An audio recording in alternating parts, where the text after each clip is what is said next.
Raheem, I need your help here. You've got Tommy Robinson, which seems to be sort of a representative of reform. He's this working class bloke from, just feels like kind of Mother England. He's just waves the flag. His heart is so in the right place. He's fighting the grooming gangs. And by the way, these stories were coming out over a decade ago. We're talking like almost 15 years ago. It's taken this long for the lid to be blown off of this story. Anyways, we like reform. We like Nigel. We like Tommy. But there seems to be a rift. And how does reform take it to the next level when you've got Nigel basically going on the record saying, hey, that's a bridge too far with the Tommy thing. And then Elon Musk saying Nigel doesn't have what it takes. Now, I know you're a big Nigel supporter. You've been with Nigel for a long time. How does reform pick it up and get to the next level and really help make, Britain great again?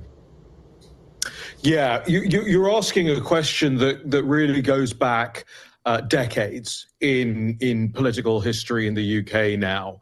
And a lot of people, I'll disagree with you on one thing. The lid was blown off on this issue years and years ago in the United Kingdom. That Rupert Murdoch's The Times newspaper had splashed it on the front pages. It's been in the Daily Mail, the Express. So it's not to say that the media has not covered this. I understand that a lot of Americans and people around the world are waking up to this story now. But credit where it's due, the story has been covered. Now, it's been euphemistically covered, not by us. We cover it in the most kind of literal and demonstrative ways possible. The gruesome stories that you mentioned before the break, are part of that wider narrative that has to be told.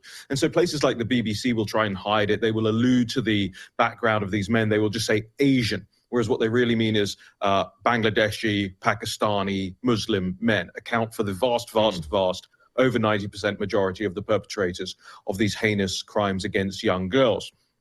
But what you're talking about here is this really odd dynamic on the political right in the UK, where you've got kind of the street activist, extremely working class end of things in Tommy Robinson's group, formerly of the English Defence League.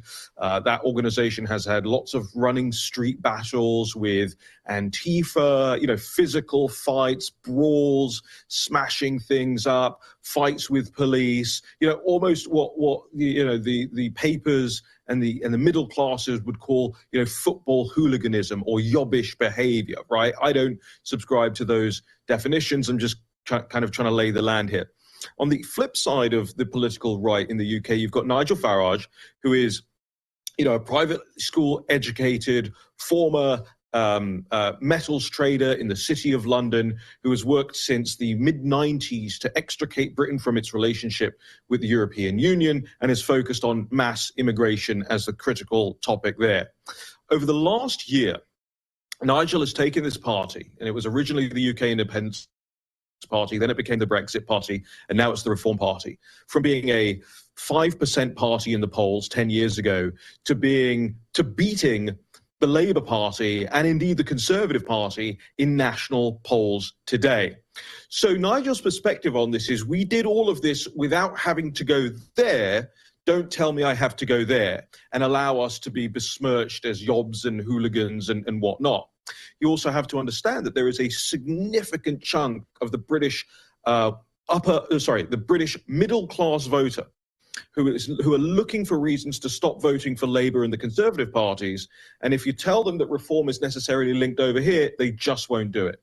So it's a very fine line that has to be tread, a political fine line that has to be tread here to ensure that reform can actually take over from the two legacy establishment parties. And my perspective on it is this. I'm friends with both of those men.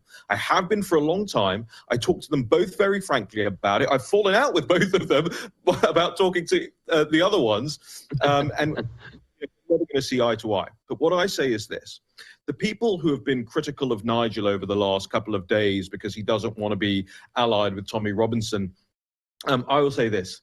This is not the time to be watching a party, the only political movement that could surge and replace the Tories and Labour, and trying to drive a wedge through the political right. In fact, the people who are doing that, I regard as splitters. I regard them as contrary to the greater cause. And I just think this is a fight that the establishment, the EU, Davos, and the left absolutely love. And we just all need to pack it in.